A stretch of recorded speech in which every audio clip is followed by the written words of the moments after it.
Олон зууны нүүдлийн соёл иргэншилтэй дан ганц мал аж ахуйг дагнан эрхэлсэн монголчуудад барилга байгуулалтыг улс үндэстнийхээ нэгэн мэргэжлийн салбар болтол үүсгэх нь бий болгож харьцангуй богино хугацаанд орчин үеийн хот байгуулалтын төвшөнд хөгжүүлнэ гэдэг үл итгэх үлгэр мэт байсан мэдээжээ.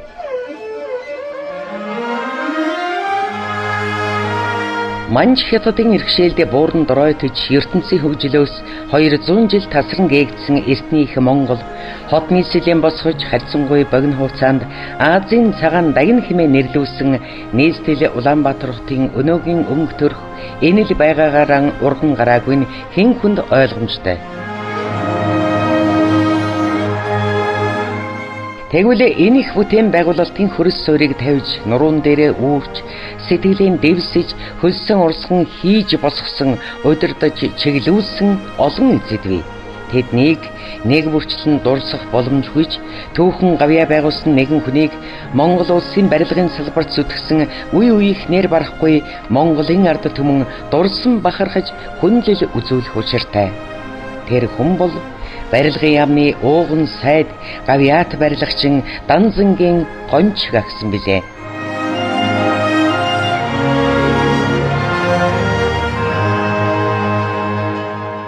Барилгын түүхэн үйл явдалд их зүтгэл гаргаж энэ салбарыг хөгжүүлж байсан Гончиг сайдын тухай өнөөдөр биднээс өөр хоорондоо ярилцсан. Хөөрөлц тэр хүнийг одоо эргэн дурсая үйл явдлын тодруулъя гэж ингэж санаачилж манай хамтдаа цугласан юм байна.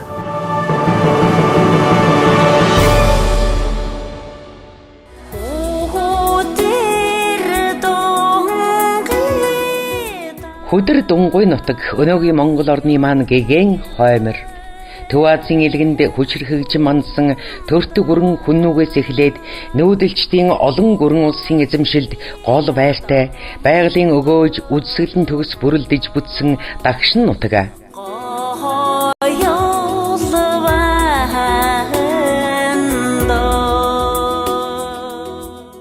Хөрөстэй алтганхан дэлхий дээгүүр хөндөөлөн урсдаг сүхэ гол хэмээн бурядзан олон энэ голын эрг хөндөй овоо тахилга онгон шүтлэгт хөхтэй хан уулын баруун хойно орших цагаан чулууд гэдэг газар буюу өнөөгийн Орос улсын Хяактын районы нутагт 1915 оны 7 дугаар сарын 1-ний өдөр ард найдангийн 5 дахь өрн болж нарт хорвоод ирснийг Гончиг хэмээн нэрийдэжээ. Хувь заяа Гончиг хүүг Данзан гэж хүнээр овоглох болсон нь найдан хүүгээ төрсөн ахтаа өрчлүүлсэн явдал байлаа. Үрчилсэн эцэг Данзан малын бэлчээр хөөж нүүдэлэн аж төрдөг. Монгол малчны зам жимээр Монгол улсын нутаг өнөөгийн Сэлэнг аймгийн Хөдөр сумын нутагт ирж суурьшин Монгол улсын харьяат иргэн болжээ. Гончиг хөдөөгийн тосгоны Орос бага сургуульд сурч Орос Монгол хэл бичгтэй боллоо. Тэр үеийнхэндээ боловсралтай хүмүүсийн тоонд орно. 16 настай залуу Гончиг 1931 онд байгуулагдсан хамтралд ерөнхий нарийн бичгийн дарга болж баг сумын даргын ажлыг 1935 он хүртэл хашиж улмаар Алтан булгийн цагдан сэргийл хэлтэст хэлийн байцаагч нэгтлэн бодогчийн ажил хийж эхэлжээ.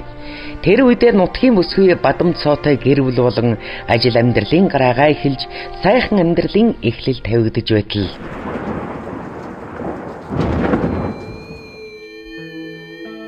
олны хэрт хийлгсэн аимшигт хэлмэгдүүлэлт эхэлсэн. Бурядуудыг хэлмэгдүүлэх ажиллагаа тэр үед Хөдөр нутагт 10 гаруй хүнийг баривчилснаар эхэлж буянт, даржив, бууд, шагдар, гүрөвгөн, Данзан амбай нарыг баривчилсан юм.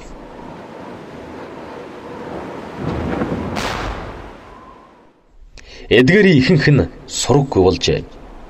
Хэлмэгдүүлэлт Гончгийг ч тойрсонгүй.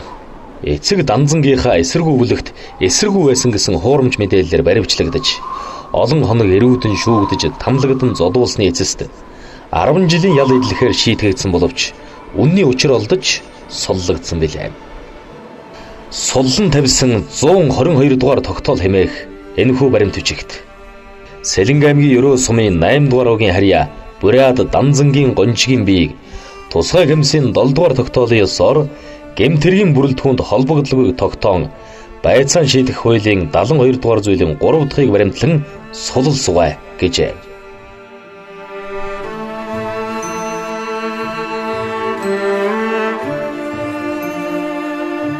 Тэгэхээр альва улс орныг хөгжил дэвшлийн нүүр царайг барилга бүтээн байгуулалт тухайн үедээ цаг үедээ харуулж ирдэг. Нийслэл нь эсгээ хот гэж нэрлэгдэж байхад Монгол арын даяар суурьшил гэдэг бол байгаагүй. Нүүдлийн аж ахуйтай байсан. Ийм үед үндэсний мэрэгжилтэн байсан уу? Байхгүй. Ийм үед бүтээн байгуулалтыг хийнэ гэдэг бол жинхэнэ анхаалагчдын хувьд хүнд нүсэр сэтгэл зүрхийг татсан тийм ажил байсан. Тэгэхээр яг ийм үеийг бол бидний өнөөдрийн ярьж байгаа гончгой хувь заяагараа энэ салбарыг үүсгэн байгуулцаж манай барилгаар бол суурийг тавилцаад тэр барилгыг ашиглалтанд өгөөд ингэж барьдсан байна гэдгийг харуулсан ийм удирдагчдын нэг ээ. Төвдөө хамгийн том талбайтай хот бол Парис юм байна. Манайх тийм талбайтай болёо гэж Маршал Чойвисэн анх санаачилсан гэдэг. Улаанбаатар хотын төв талбай ямар байхыг үндэслэн барилгын ажлыг талбайдаа зохицуулан барих хэрэгтэй болсон. Ингээд нийслэл Улаанбаатар хотын төвийг шинжилэн байгуулах төсөл боловсруулж томхон барилгуудын байршлыг талбайд зохицуулан тогтоох гудамж талбайн зохион байгуулалтыг шийдэх гээд нэн хариуцлагатай зураг төслийг тэр үеийн зөвлөлтийн мэргэжилтнүүд Васильев, Русаков, Монгол инженер Мотонор гаргасан гэдэг. Ингэж нийслэлийн барилгажилтын цаашдын зам төрх тодорхойлж улаан шугамаа татхан тэрэ. Олзны хэрэг газар гэж байгуулагдаад гончигсад хурандаа цолцоо энэ хотыг тойрсон энэ барилгуудыг барьж эхэлж байсан. Хүний гараар бүтээгдээгүй хөшөө дурсгал ам босголоо би хэмээн омог бардам хэлсэн энэ үгсийг Оросын суут яруу найрагч Александр Пушкин хэлсэн юм.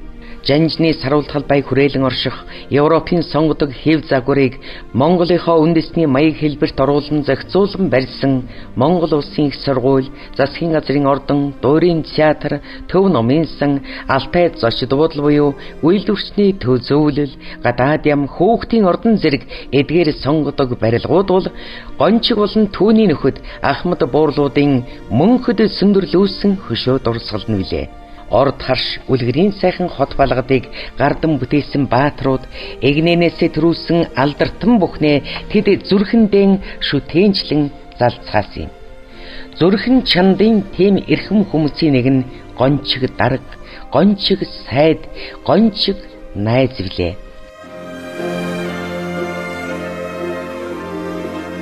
Тэр нурцсан пасан заводыг бүх барилгын байгууллагууд ажилтнаа очиж тэр тоосоо зөөсөн юм байна. Ингээ ханцугаа шамтсан нэг хүн орол тоосоо зөөгөөд лусуудаар ингэдсэн. Гэхдээ энэ ямар хүн бэ гэсэн чинь гоо гончиг сайд бигч юм байхгүй юу гэдэг.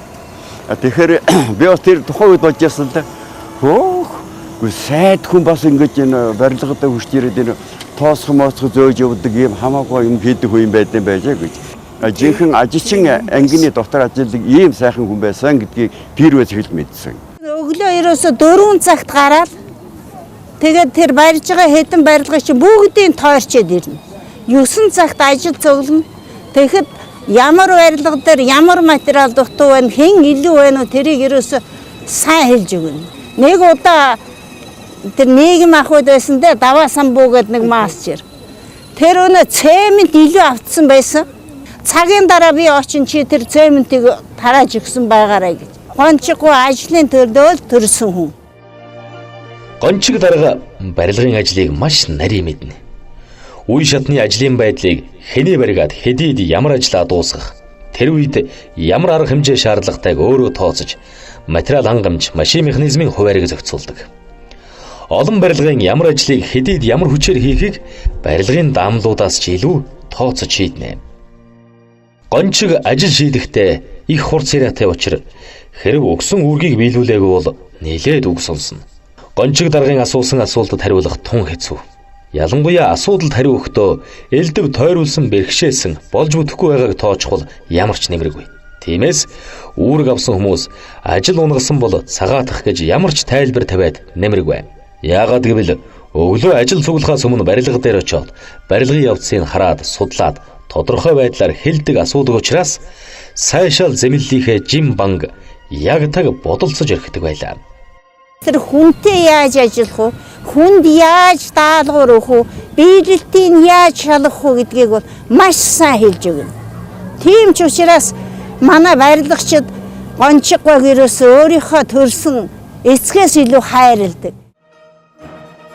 Ажлаа унгасан нөхөд түүнийгээ булзааруулах гэж элдв үндэсгүй тайлбар тавихад чухам юуны учрыг хэний буруугаас болоод ажил унсан шалтгааныг өөрөө тодорхой мэдэж байгаа болохоор орон үндэсгүй худал яриад байгаа даамлуудад дургүй хүрээд бие нэвгэрч хүнийг уурлаж загнахгүй ч гэсэн хүрээний судсан томорч зүрх нь гэнэт огцом цохилж эхэлснийг хараад энэ хүн ингэж байгаад унаад өгөх юм биш байгаа гэж сэтгэл зовдогсон. Ёстой өр өдмөр байдагсан хэмээн нөхд нь ярина. Тэгээ нэг өдөр тоосох байхгүй байгаа барилга зогсчихгүй. Тэгсэн гончгсаа түрээд ирсэн. Хөөе та нар яагаад сууж байгаа юм? Харин тоосох байхгүй ингээд нэрүү хэм байна гэж дууд гисэн. Тэгсэн нөгөө хаймчгийг л хөтөөд ирлээд энэ манай хаймчиг нэрүү гэсэн. Машиндаа сулууж яваад аваа ирсэн. Хаймчийн 3 машин дүүрэн тоос аччихсан хаймч хурж ирлээ. Үгүй яа. Үгүй намайг дагуулж явж явж байгаад лувсан цэрэнгийн баазлаар очиж 3 машин аваад тоосгон завуудаар очиж 3 машин тоос гачуулаад тэгээд намайг явуулчихлаа. Тийм л одоо хана ажилд бол одоо их шуурхаа явдаг. Тийм хөө байсан л да. Тэр гончигдар бол ажилчдын төлөө их анхаарал тавьж эхлээд одоо юуны өмнө ажилчдаа явуулчихгүй тогтвор шууршилтай ажиллана гэж нийгмийн асуудлыг хариуцаж байсан. Ер нь одоо ер нь ажилчдын авахыг ихсэн хардаг ардлын.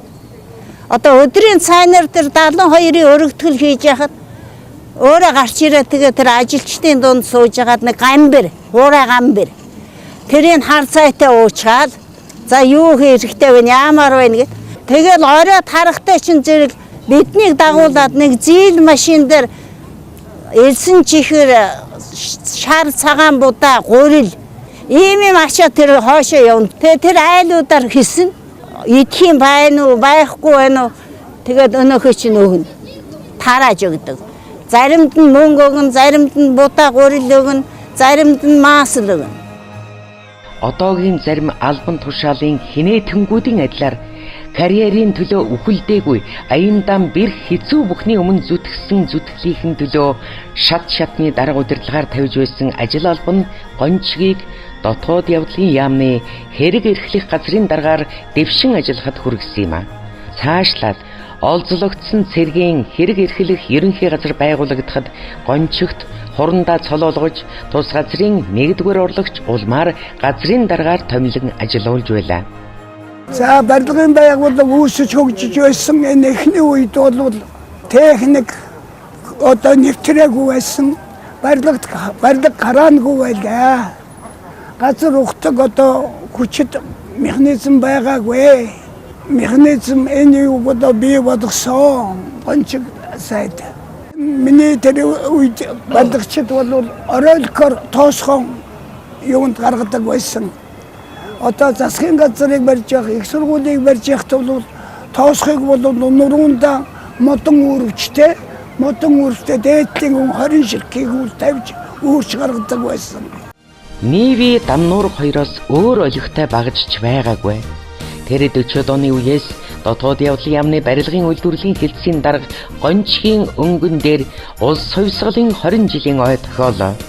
Баяр наадмыг тэмдэглэх, яармагдах талбай, үзэсгэлэнгийн байр танхим, Сүхбаатар хотын бараа дамжуулах баазыг барьж байгуулах гэд хойшлуулшгүй олон ажлыг хийж дуусгасны дараа улсын онц чухал объект Монгол Улсын их сургуулийн шинэ барилгыг 20 жилийн өмнө ашиглалтанд өгөх үргийг засгийн газраас өглөө.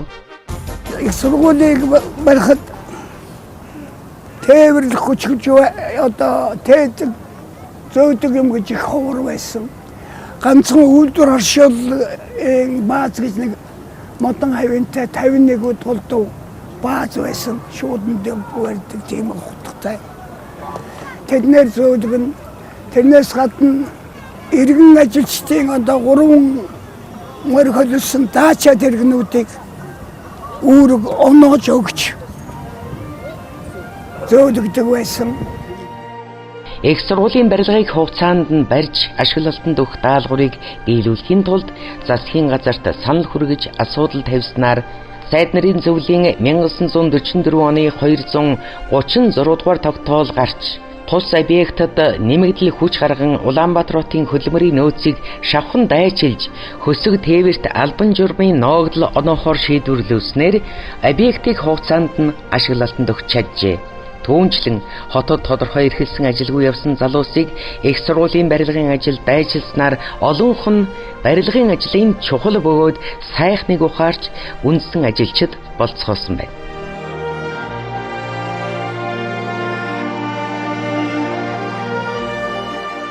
Улсын онц чухал объект болох Монгол Улсын их сургуулийн барилгыг хүлээн авах ёслолын цуглаан дээр төр засгаас өгсөн товлсон хугацаанд чанарын онц сайн үнэлгээтэй ашиглалтанд оруулсан дотоод явдлын яамны барилгын хэргийг эрхлэх ерөнхий газрын дарга гончгийн зохион байгуулах өндөр ур чадварыг үнэлж алтан гад содонгоор шагнасан билээ. Тухайн үед бол барилгын ажил хэцүү байсан л доо. Барилгыг хөгжүүлэх техникийн нэгдсэн бодлогыг боловсруулахаас гадна барилгыг барьж ашиглалтанд оруулах төлөвлөгөө биелүүлнэ гэж одоо бид чинь тэр үед маш их гол ажлыг тэрүүн дээр зориулдаг байлаа шүү дээ. Тийм учраас төлөвлөгөө биелүүлэхийн зэрэгцээгээр барилгын үйлдвэрлэлийг хөгжүүлэх тэр бодлогыг боловсруулах асуудлаар гончхууд маш их зүйлийг хийж ирсэн ийм их агуу сайхан одоо хүн байсан л да. Гончиг 1947 онд барилгын хэрэг эрхлэх ерөнхий газрын 1-р орлогч даргаар ажиллаж байхдаа засгийн газрын ордны шинэ барилгыг шууд өөрөө хариуцаж байнгын хяналтанд авч ажилласан юм. Ордны барилгыг хугацаанд нь ашиглалтанд оруулахын тулд барилгын материалын үйлдвэр болон тээвэрчдэд өдөр тутам тодорхой даалгавар өгч хэдийд ямар материал шаардлагадах зэргийг гончиг өөрөө тооцоод түүндээ хяналт тавьж шийдвэрлэдэг байснаар ордны барилгын ажлын явц материал хүн хүчээр хоромж саатаж байгаагүй гэж түүний амьда лекцгийн гончиг дурсан ярьдаг байсан. За энэ анхны одоо барилгуудыг барьж байгуулахад бүх материалыг туулгалаар тээвэрлэж ингэж авчирч тэгээ банз бод бүрүүс хийж ингэж ашигладаг байсан. Зарим үед бол одоо ажилчид бас 11 сараас хойш хугацаанд бол одоо голын зах мөхөлдөд мөс болно. Энэ үед одоо хүн ажилчид орж чадахгүй үед өөрөө бараг өөрсдөө төрүүлж ороод тэгээд ажилчид нь араас орж одоо ингэж ажилдаг. Сайдгаа усан дороо модчод гэж яхад яаж зогсож яхад ордоо. Тэгээд одоо сайд чинь нэг удаа тэр усан дуулсан хүнээ бол одоо амийн аварчсан. Орд харш урлан барилга байшин босгоно гэдэг угтаан бол барилгачдын хувьд газар ургуулсан хөшөө дурсгал юм.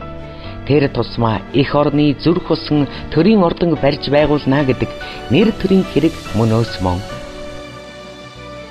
Ордны барилгыг товлсон хугацаанд нь ашиглалтад оруулахын тулд гончиг дарга өдөр шөнөгүй зүтгэж өөрөө сэтгэл санаа бие эрч хүчээ шавхан дайчлан ажилласныг төр засаг өндөр үнэлж гончгийг хөдөлмөрийн гавьяаны улаан төвийн одонгоор шагнасан билээ. Гончиг даргын ангирт гэлэлдсэн одон хөдөлмөр бол нэр төр алдар гавьяаны хэрэг мөн гэсэн үнэн үгийн бодит баталгаа эзнээ олсон шагнал байлаа. Гончиг даргын санаачлаг оролцоотойгоор 1947 оноос эхлэн улсын хэмжээгээр барих барилгыг зөвхөн батлагдсан зураг төсвөр барих хатуу журам тогтоосон. Барилга угсралтын ажлыг хатуу төлөвлөгөөнд захируулснаар ажиллах хүч, барилгын материалын хуваарлалт зарцуулалтыг нэгдсэн системд оруулсан. Барилга дааж бариулах хүмүүсийн эрхийг баталгаажуулах, хариуцлагыг дээшлүүлэх, барилга угсралтын олон төрлийн ажлыг нэг хүний гарт төвлөрүүлж ажлын чанарт хяналтыг сайжруулах ажлыг бие даан хариуцах, даамлыг тушаалаар томилон ажилуулах журмыг боловсруулж хэрэгжүүлсэн билээ. Гончигол их сони хүн барилгыг бариулж сурахыг барилгын талбараас ажилчнаас барьдаг хүнээс эхлээд сурах ёстой. Ном сурна гэдэг бол онол сурч байгаа юм, аргыг сурдаггүй юм. Жинхэнэ барилга барих аргыг жинхэнэ барилгын үйлдвэр ажилчин олон түмнээс сурдаг юм гэж хүнтэй тэгж ярьдаг юм байна. Тэр үед улсын үйлдвэр үйлчилгээний томоохон барилга байгууламж барих, өргөтгөх, их засвар хийх зэрэг онц чухал яаралтай ажлыг засгийн газар гончиг даргаыг дуудаад даалгавар өгнө. Дээд удирдлагаас үүрэг даалгавар өгсөн байхад бид чадахгүй бололцоогүй гэх юм уу, хугацаа их тулгуу байна гэх мэт тайлбар гончиггүй хязээч тавьж байгаагүй. Ажил хийх хүн арга ивэ олдог, алмай залах хүн арга сам хайдаг гэдэг үг байдаг да. Гончиг дарга харин үүнийг яаж зохион байгуулах талаар бодож боловсруулад шууд ажилд ордог байлаа. 1932 онд байгуулагдсан хадгалын ноос хуваах фабрик баруун 5 аймгийн ноосыг хүлээн авч угаадаг улсын экспортын чухал ач холбогдолтой үйлдвэр байлаа. Энэ үйлдвэр 25 жилийн турш ажиллахдаа нэг ч удаа засвар хийгээгүй учраас уурын тогооны яндангууд нь цоорон, усны шугам зэвэрч хагарсан зэрэг олон гэмтэл гарч экспортын төлөвлөгөө тасраад их хэмжээний ноос хураалттай байсаар гэмтэлд орж үйлдвэртч улсад ч хохирол учруулж эхэллээ. Иймд ноос хуваах үйлдвэрийг 1956 онд зогсоож засварыг 1957 оны 7 дугаар сарын 1-ний дотор дуусгах үүргийг засгийн газраас онцгой даалгавар болгон өглөө. Хүн даалгавар өгтөө гончиггүй бол маш нарийн өгнө. Энэ юу хийхэд ингэж хийгээрээ ийм гарч магадгүй тэгвэл энийг чинь ингэдгийн шиг зааж өгдөг. Тийм учраас өгсөн даалгавар бол их сайн биелдэг хугацаанд. Ийм учраас ноос хуваах фабрикийн нүсэр их засварын ажлыг засгийн газраас өгсөн хугацаанд нь ашиглалтанд өгөх онцгой даалгаврыг зохион байгуулах асар их туршлага, авьяас чадвар, мэдлэгтэй дулдуйдан байж заасан хугацаанд нь ашиглалтанд өгч чадсан билээ. Гончиг болон түүний үеийнхний өмнө улс орон техник технологийн тухайн үеийн хөгжлийн үр шимээр эрчимжсэн хөдөө аж ахуйг бий болгох зүй ёсны шаардлагад тулж ирсэн дэвшилтэд цаг үеийн эзэд байлаа. Тийм учраас хөдөө орон нутгийг барилгажуулах, үйлдвэр техникийн төсөл төлөвлөгөө боловсруулах, ялангуяа баруун аймагуудад ойр дөт мод бэлтгэх үйлдвэр байгуулах шаардлага тулгарч ирлээ. Ингээд завхны тосон сэнглийн мод боловсруулах комбинатыг барих ажилд шамдан орлоо. Бэрхшээлгүй бүтгэх ажил гэж юусан бэлээ? Тосон сэнглийн модны үйлдвэрийг барихад төмөн зүйлийн бэрхшээл учирч байлаа. Эдээд зуны бороо чихтэй үеэр дэлгэр мөргөн тисийн гол үерэлчхэн, үргэлжилсэн их намаг шаврыг гэтлэх, хустах халзан, заг зүгийн даваа гэд олон давааг давах дүн өвлийн хүйтэн эдэр 9-ийн жавраар тисийн голын их хөндийн цасан шуурганд боогдох 50-аас 52 хэмийн хүйтэнд онсон техникийн тос ус тас хөлдөх эвдэрч саадах гээд бэрхшээл саад бүхнийг давж нүсэр том техник төхөөрөмж эд материалыг тээвэрлэх гэдэг удирдах ажил хариуцсан хүнээс ухаан самба зориг төвчээр сэтгэлийн болоод биеийн хад шаардсан ёстой л 90 шир ухааны цараа шалгам хүнд хэцүү цаг үеийн ажил байлаа. 1962 оны 2 дугаар улирал болоход хадгалын ноос хуваах үйлдвэрийн барилгыг ашиглалтанд өгч чадсан байна. Тосон сэнглийн үйлдвэрийг модоор хангах ажил үр дүнтэй болж байна. Чихтэй мод одоо хангалттай боллоо. Харин хаалга цонх хийх хуурай мод байхгүй байна гэхэд Тентхийн ой урд олон удаа төмөр төртөж байсан. Тиймээс ой дотор хатсан сайн чанартай босоо мод зөндөө байж байгаа. Түүнийг та нар түүж хаалга цонх шалманд шууд хэрэглэж болно шүү дээ. Гэдэл шууд заагаад өгнө. Хуурай модоор хангах асуудлын талаар барилгачид арга ухаан ярьж ядаж байхад санаанд дутагдаагүй туйлын амархан арга заагаад өгч байгаа нь сэрэг ухаан аж амьдралын асар баялаг туршлагатай хүн болох нь харагдаж байна. 1957 онд улсын барилгын үйлдвэрлэлийн бааз суурь улс ардын аж ахуйг бие даасан салбар болтол нь хөгжүүлсэн хувь нэмрийн өндөр үнэлж улсын хорооны орлогч дарга гончгийг хөдөлмөрийн гавьяаны улаан түгийн одонгоор 3 дахин шагналаа.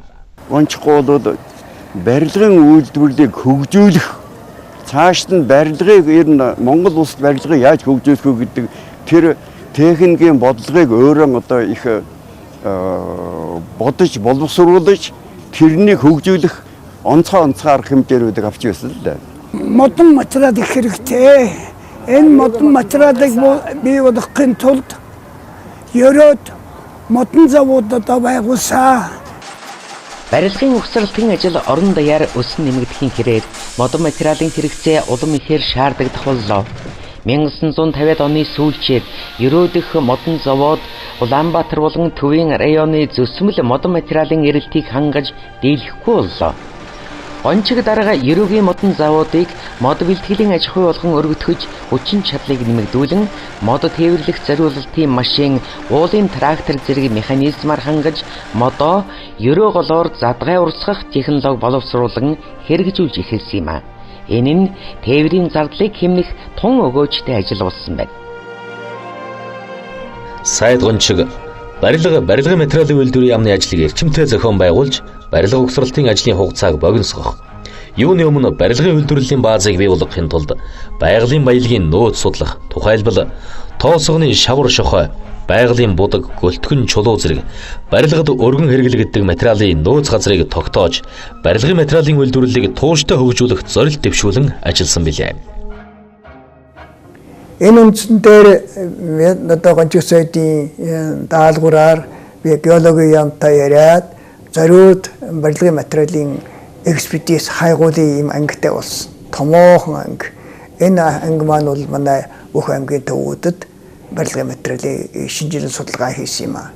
Гончигоо юу гэж ярьдаг байсан бэ? Тэр барилга удирдлагын улсууд, удирдах байгууллагын улсууд нь барилгын үйлдвэрлэлээ барилгастаа сайн мэддэг, барилгын ажиллагааг сайн мэддэг тийм улсууд байх хэрэгтэй. Тухайн үед нь одоо тодорхой арга хэмжээ авч ажиллаж чаддаг ийм улсууд байх хэрэгтэй. Ийм улсуудыг сонгож томилох хэрэгтэй гэж ингэж ярьдаг, ингэж зөвлөдөг хүн байсан. Сайд барилгын ажлыг заавал барилга дээр нь инженер даамлуудыг оролцуулж байж асуудлыг тодорхой шийднэ. Барилга дээр материал гамтай хэрэглэх, арвилан хэмнэх асуудлыг гойд эрхэмлэнэ. Соёл урлагийн дээд сургуулийн урдлын орон сууцны барилгыг бариулж байхад сайд одоо ирээл үзэж хараад явдаг. Тэгсэн чинь хоёр нөө хятадууд ажиллаж байсан чинь 2% шавар хатаач. Тэгсэн чинь одоо намайг чинь чигтэж байгаа. Тэгээд жигнэс хөтлөөл ингээд яваад гисэн. Би хөтлөгдөөл явж байгаа. Тэгсэн 2% шавар харцгаа. За энэ яаж байгаа юм бэл гэж. Чи энэ юу хийж байгаа? Чи барилга барьж байгаа мó? Юм сүйтгэж байгаа мó? Чамайг шүүхэд өгнө гээд. Тэгээд одоо 2% шавартай маань автахгүй энэ залуучуудын ордонд хотын шүүх гэж байсан юм да. Тэгээд тэнлүү давчихтаар нь одоо шүүхэд өгөх гэж байгаа юм гэж аагаад. Тэгээд ардаа суудсан явж байсан чинь шүүхийн хажуугаар гараад өгчтэй байна. За одоо хааны хотын шүүх гэж байдаг байна. Улсын шүүхэд. Тэгсэн үйлдвэр хэмнээд тэрлөө давчих эсгэлгийн барилгад сэргийн барилгын сэргийн анги барьж илээ шүү дээ. Тэгсэн чинь тэнд очиод огсон зүгээр сэргийн авцар дарга нар чинь ёстол шуугаал гарч ирэл орчтой байна. Тэгээд машины ард сууж ялаа. Тэгсэн уршаага явах боллоо. Уршаага тэр юуны танктай хөшөөний тэргээр богдын музейн тэргээр тойроод хөдөө аж ахуйн дэд сургууль барьж ирсэн. Тэрлүү явах чигтээ эргэснэ. Нэг эргэж харцгаад чи юу гэж байв бэл гэж. Гэхдээ та суугсан шүү дээ гэсэн чи наад хогоо аваад бууч гэж. Тэгээд 2% шавартайгаа тэнд бууч. Тэгсэн намайг шийтгсэн байлээ л одоо арга хэмжээ авч байгаа юм байлээ тэр чи. Сайд барилгын ажил дууссаны дараа материалын үлдэгдлийн тооцоог заавал хийлгэнэ. Үр ашигтай хэмнэлттэй зарцуулсан бригад маструудыг сайшааж шагнаж урамшуулна. Барилгын талбайг маш цэвэрхэн эмх цэгцтэй байлгахад байнга анхаардаг байж. Тэрээр хотын төвийн томоохон барилга дээр ажиллаж байгаа ажилчдын ихэнхийг таньдаг, овог нэрээр нь дууддаг. Хэн ямар ажил илүү сайн хийж чадахыг судалжсан гайхалтай ой санамжтай хүн байжээ.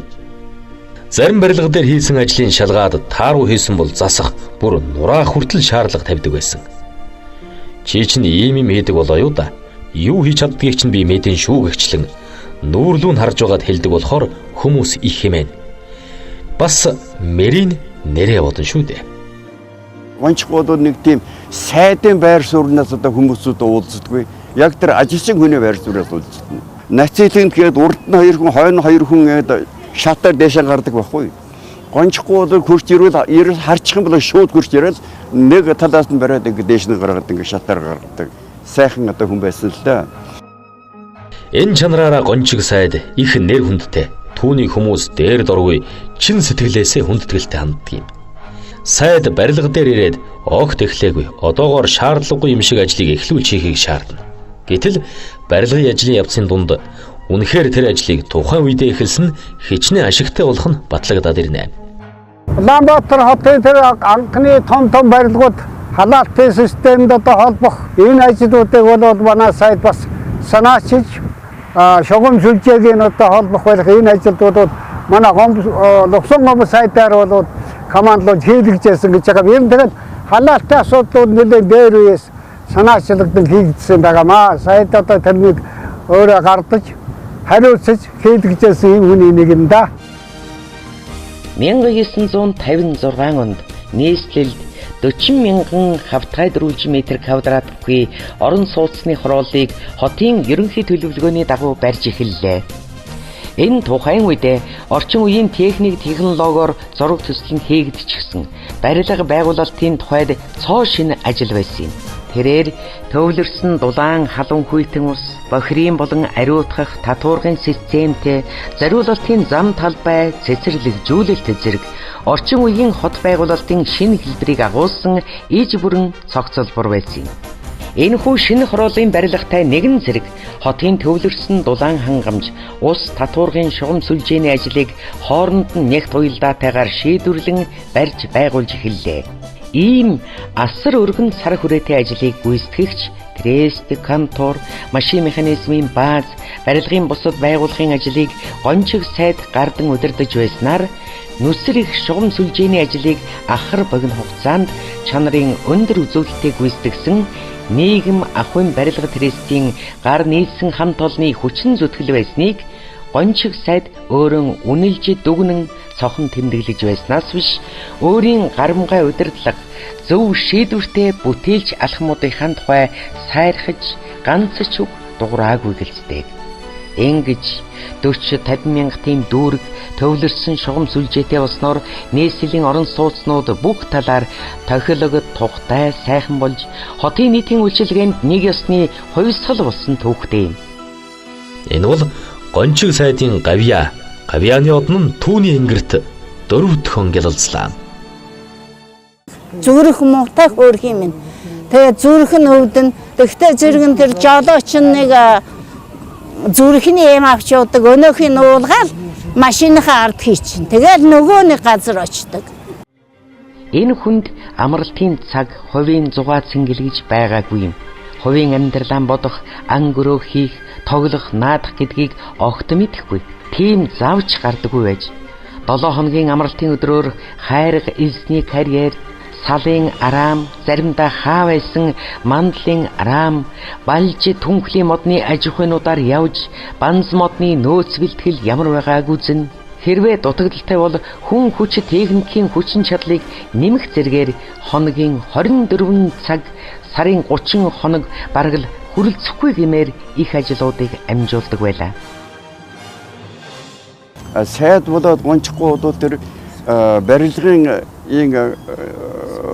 ажлуудыг удирдах мэрэгжлийн хүмүүсүүдийг одоо гончихгүй тавьж орлогчаараа энэ явдал бол юу гэж нөхдөд тэр Монгол улсад барилгын яамыг байгуулад барилгын яамдан хариуцах жинхэнэ мэрэгжлийн хүмүүсүүдийг олж төмөлж чадж байсан ийм л ухаантай хүн байна гэж хэлье. Сайд тамаа дуудаад байна. Одоо өрөөндөө явъя гэдэг намайг машинтай аваад хүрээдсэн таныг одоо гэсэж бид гурыг Монгол улсын их барилгын төлөөлөгчөөр хурал явуулсан. Тэгээ би ажлын хувьдсаа жирийн одоо хөрчгтэй эсгийн готолтой одоо би ийм үнций яаж ямар зүйлс үгүй тусгай нэгрөө тэнд намаа дагуулж хараад болтоо бүх хувцсөмсгöd тэгээ би гайхалаг гэж одоо энийх юм би зүгээр энэ улс өх юм авч авах юм танаас бүтээлээр авдаг гэж өмсгöd 98 онгоцонд ангасууж эрхүүдээр буухад хятадын барилгын төлөөлөгчтэй нэгдээд том онгоцоор Москва орж байсан юм да. Энэ 54 онд энэ хуралд очиод хамгийн Монгол улс зөвлөлд улс хоёрын барилгын салбар хамтран ажиллах гэрээнд анх гар хэсэг зурсан. Ингэж анх гончиг сайдтай гадаадд барилгын талаар Монгол улсын барилгыг хөгжүүлэх, мэргэжилтэй ажилтнаар хангах, материалаар хангах бүх асуудлыг шийдэх анхны гэрээнд гар хэсэг зурж байсан юм аа. цааш барилгыг хөгжлөхөд өөрийн үндэсний мэргэжилтэн, өөрийн үндэсний ажилтнууд хэрэгтэй юм байна гэдгийг олж харсан учраас барилгын дээд мэргэжлийн хүмүүсүүдийг одоо гадаад яв сурах асуудал их анхаарч олон сайхан инженерүүдийг одоо бэлдэж ирж байсан. Түүний хэмжээгээр дотоодын анхны дээд сургуулийг байгуулах санаач хөөсөрийг тавьсан. Ер нь их хөөсөр тэр хүний удирдлага зохион байгуулалтаар ингэ тавигдсан байна гэдэг түүхч үнэн, баримтч үнэн өөрнөгөө бид нар өнөөдөр ч гэсэн үзэж байгаа учраас энэ хүнийг эргэн дуусгаж бахарх нь одоо аргагүй зүйтэй юм аа. Манай улс бүгд наримдах хятад ард улсаас гэрээгээр барилгын ажилчид авч ажиллуулж байсан юм. Гэрээ дуусгууруулж тэд буцхуллоо. Ингээд барилгын ажлыг хэвийн явуулахын тулд мэргэжилтийн ажилчдыг яаралтай бэлдэх ажлыг богино хугацаанд зохион байгуулах ёстой боллоо. Гончиг сайд барилгын төрөл бүрийн мэргэжлийн ажилчдыг бэлтгэх, сургууль байгуулах, санал боловсруулан засгийн газарт оруулсны үндсэн дээр мужаан, шаварчин, будагчин, өрлөгчин, слесарч, тоогорчин зэрэг нарийн мэргэжлийн ажилчдын сургууль үүд хаалгаа нээсэн түүхтэй. Ийхүү сайдын гаргасан санаачлага биелэн олж барилгын байгууллага мэргэжлийн ажилчдаар цус сэлбэн хангагдах эхлэл тавигдсан юм. Цаашдаа Улаанбаатар, Баянхонгор, Улаастайд техник мэргэжлийн сургуулиуд байгуулагдсан үндэсний барилгын мэргэжилтийн ажилтан бэлтгэх үйл явц өргөжлөө. 1964 он гэхэд 70 төрлийн мэргэжлэр 5,000 гаруй ажилчдыг бэлтгэн гаргасны дээр 4,000 гаруй нь дээд мэргэжлийн инженер, техникч, архитекторын бүхэл бүтэн айрам бий болжээ. Мөн Монгол улсын их сургуулийг 2,000 гаруй өндөр мэргэжлийн инженерүүд төгсөн гарчээ. Тэр бол асар өндөр мэргэжлийн хүмүүс болсон юм. Баг хүүхдээсээ эхлээд нарийн мэргэжлийн юмд гардан сурчсан ийм алдартай хүмүүсүүд болсон доо сүлдө. Олон ч хөдмөрийн баатрууд гарсан, олон ч гавьяат барилгачнууд гарсан, маш олон хүн ч одонд медальтай болсон доо. Миний одоо яг ажлаа одоо тэтгэврт гарахын үед би үзэхэд манай улсын барилгын хорооны системээр 40 мянган өндөр мэргэжлийн ажилчтай байсан. Одоо 4-5-6 7 хүртэл зэргийн. Одоо тэр өндөр мэргэжлийн залуучууд өнөөдөр насны тогтсон одоо бараг 50 хүрч байгаа тийм сайхан эрчүүд бол одоо энэ улсын хэмжээгээр өнөөдөр барьж байгаа энэ асар том барилгын одоо гол хүчин одоо удирдагчд нь байж байна. Урд ургасан чихнээс хойно ургасан эвэр урт гэсэн Монгол цэцэн үгүй. Хойч үе маань урд үеэс ухаалаг, өнгөлөг, өөдрөг, гэгэн өсөж өндийж байгаа нь урд үеийнхний бий болгосон хөрс шорооны үржил шим мөнөөсөө мөн. Үрийн сайнаар ургаж, үндэсний сайнаар төлждөг Түмэн салаа авраг модны их газарт Батчингсэн судас бол Монгол улсын их барилгын тулгын чулууг тулалцаж удирдах явсан эрхэм хүн сайд гончиг удирдуулсан энэ л Ахмад буурлууд билээ. Хойч үе маань биднээс илүү хүчрхэг ухаалаг байж түүнийхээ буйнаар гэгэн тансаг аз жаргалтай амьдрах гэж өөдрөг алсыг харж хөдөлмөрлөөгүйсэн бол өнөөгийн бид тэднийхээ төг сүргэлжил байж чадлаа гэж юу. Гончиг сайдын зүрхний өвчин 1961 оноос эхлэн их хүндэрч ажил дээр хэд хэдэн удаа сандарч байсан боловч өөрийнхөө хатуу зориг тэсвэр төвчээрээр хүнд өвчнийхөө эсрэг олон жил тэмцсэн заншлаараа ажиллаа хийсээр л байсан юм. Сайдын эрүүл мэнд онцгой хүндэрч байгаад эмчнэр санаа зовн дүгнэлт гаргаж түүнийг намын төв хорооны улс төрийн төвчөө 1962 оны 5 дугаар сард ажилласан чөлөөлж тусгай тэтгэврт гаргахаар шийдвэрлэлээ. Гончиг хэдийгээр ажилласаа чөлөөлөгдсөн ч барилгын тухай сэтгэлээ зовоож ямар нэгэн тусалцаа нэмэр оруулах юмсан гэсэн санаа ирмэлзэл нь хэвээр л байсан юм. 2 дугаар эмдэг төвчж явахдаа цаад талд нь лабораторийн барилга гэж барьж ялла шүү. Тэгээд 7 хоног энэ наад өнцгтөрг тоосго 7 хоног хөдөлсөнгүй чи яваад тэр техникийг дууч хэрэгэл совилгч хөөжсэн гэж байгаа. Гончиггүй бие нараа дээрдсэн үедээ барилгын талбайгаар орж ажилчидтай уулзаж энгүн яриа өрнүүлэхин зэрэгцээ туршилгаасаа хуваалцаж зөвлөгөө өгч сэтгэлээ амраадаг байлаа. Сайдын коллег журмын найз нөхд нь үе гэрт нь ирж эргэж тойрно. Ахуйн хангамж, эмчилгээ, биеийн байдалд анхаарал тавина. Тэгэд гончиггүй улс орны хөгжил, их барилгын хөгжлөөс шууд шалтгаална шүү гэж дахин сургаж хэлдэг байжээ. Гончиггүй бол манай анхны байгуулсан гавьяатай бүтээсэн үйлстэй ачтай уянтай алдартай цуутай нэгэн үе барилгын салбарын зүрхэн тархин сүрэн сүлдэн болж ажиллаж байсан жинхэнэ ажилчин хон. Бүгд найрамдах Монгол Ард улсын ардын их хурлын тэргүүлэгчид 1965 оны 2 дугаар сарын 1-ний өдөр зарлиг гаргалаа. Тэр зарлагт тус улсын барилгын байгууллагад олон жил онц идэх зүтгэл гаргасан явдлыг тэмдэглэж, Данзан овогтой гончигт бүгд найрамдах Монгол Ард улсын гавьяат барилгачин цол олгосууга хэмээн заасан байна. Төр засгийн одон шагнал гавьяа алдрын цол зэрэг гэдэг үн хүндтэйч босго өндөртэй байсан үе шүү дээ. Гавьяатын энд мөчиг тачиг биш, мөнч элбэг таарсан хүн бол чухам гончиг байлаа. Алтан гадас, байлдааны хүнд медаль, ардын хувьсгалын 25 жилийн медаль, хөдөлмөрийн гавьяаны улаан төвийн одонгоор 4 удаа шагнагдсан өөр хүн байдаг болов. Мөн ардын хурлын депутатаар 2 удаа сонгогдож, төр түшилдсэн. Монгол Ардын хувьсгалт намын төв хорооны гишүүн, орлогч гишүүн, Монгол улсын гавьяат барилгачин, хүрч болох бүхий л өндөрлөгийг баргал байлдан эзэлсэн гончиг хизээч алдар хүндийн боолн биш эзэн байсан билээ. Сайдын хүү болд аавынхаа үйлс бүтээлийг өвлөхөөр Германд барилгын инженер мэргэжил эзэмшээд барилгын зэргийн тэг 22 дугаар ангиас хөдөлмөрийн гараагаа эхэлж хевсний үйлдвэр, мах комбинат зэрэг олон үйлдвэр аж ахуйн барилгад талбай инженерээр ажилласан байна. Охин инх туяан мөн л барилгын инженер эдийн засагч мэргэжилтэй. Тэрээр улсын төлөвлөгөөний комиссийн их барилгын газар олон жил ажилласан юм. Инх туяа ажил хөдөлмөрөөрөө их барилгын гих тодотголтой болсон нь эцгийнхээ ажил зүтгэл бүтээлийг нэр төртэйгээр залгамжилсных гэлтэй. Гончиггүй албаны тэр их ажлын хажуугаар завчлаж хүүхдүүдийнхээ хичээл сургуульд онцгой анхаардаг байлаа. Ямар ч хичээлийг уяггүй давтуулна. Түүнчлэн багш нарынхаа өгсөн үүрэг даалгаврыг ёсчлон биелүүлэхийг сургаж, хийх ёстой бүхнийг чин сэтгэлээсээ хичээн гүйцэтгэх цаг хугацааг дэмий өрөхгүй, аливаад чанд хариуцлагатай байхыг мөрдүүлж хэвшүүлсэн нь өөрийнх нь туулсан амьдралын зам мөр, арвин туршлагынх нь үлгэр жишээ өгөөж буян хүү охин хоёрт нь уламжлагдсны тодорхой жишээ сайн үр шим юм а. Тийм ч учраас болд инх туяа хоёр сурлаг хүмүүжил сайтай, ямагт манлайлагч, бусдыгаан хошуучлагчд болон өсч өндийсгөөжээ. Тэргүүний пенер болохоор дандаа их ёслолын арга хэмжээнд их явна. Анх Брежневгод ирэхэд газ зүүж өгвөл. Энэ удаад инх туяа тухайн үед Дэлхийн социалист лагерыг тэргүүлж асан зөөлөлтийн удирдагч эрхэм хүн Леонид Ильич Брежнев даргад улаан бүч зүүж өгөөд үнсүүллээ. Ийм үнсүүлэлт олон байсан. Учир нь гончиг сайд охиноосоо ямар дүн авсан тухай асуухт нь онцл гэж хариулна. Аав нь баярлаад л "Вот, миний хүү их сайн" гэдэл духан дээр нь үнэрлэнэ. Тийм ээ.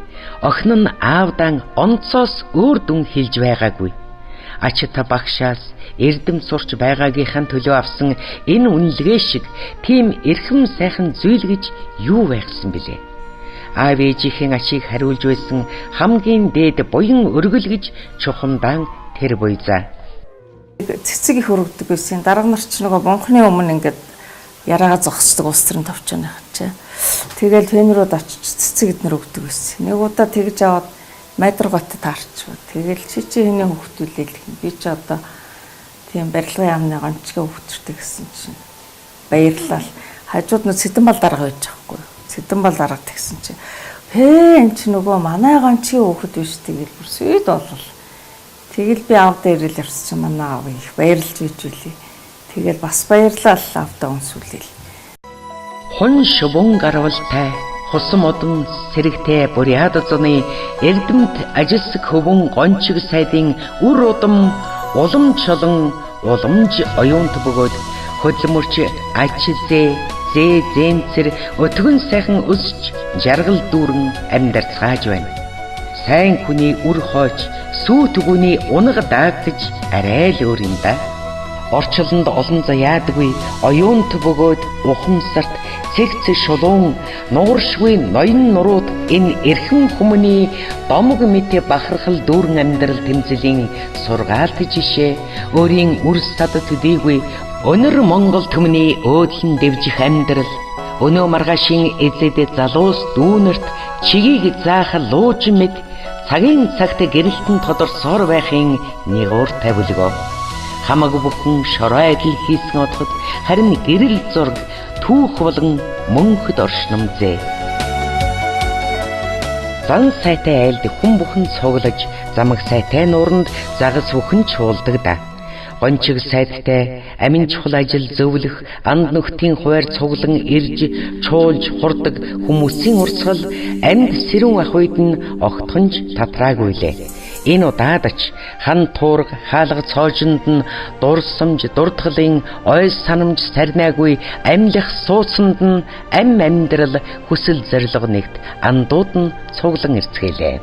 1996 оны 8 дугаар сарын 16-нд нийслэлийн иргэдийн төлөөлөгчдийн хурлын тогтоолоор бүгд найрамдах Монгол ард улсын гавьяат барилгачин барилгын яамны ууган сайд Данзангийн гончиг агсны алдрыг мөнгөжүүлэхээр амьдарч аж төрж байсан байшингийн хананд дурсгалын самбар байрлуулжээ.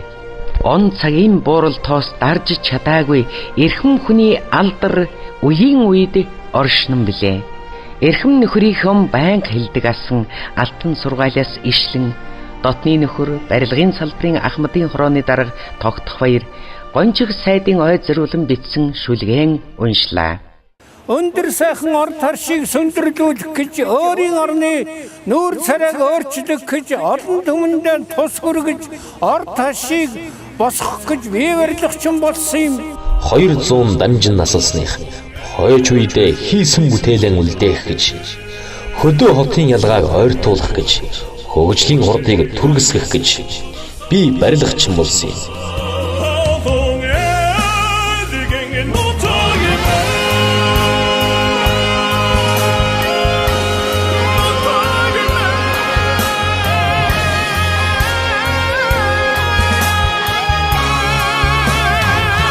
Монгол нутгийн нүүр царайг өөрчлөх гэж мянган бээр замыг барилцах гэж муу гэж адлагдж байсан барилгын мэргэжлийг алдаршуулах гэж муухай гэж чичлүүлж байсан барилгачдаа цуурайтуулах гэж би барилгачин болсон юм.